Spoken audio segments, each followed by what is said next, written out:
اللهم احفظ الكويت بحفظك.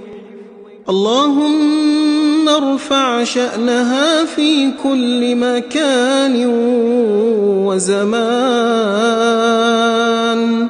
اللهم تقبل شهداءها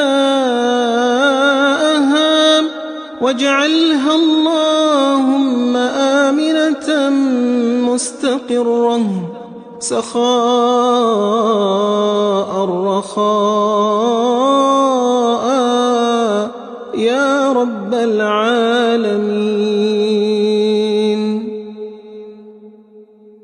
اللهم احفظ الكويت بحفظك. اللهم ارفع شأنها في كل مكان وزمان.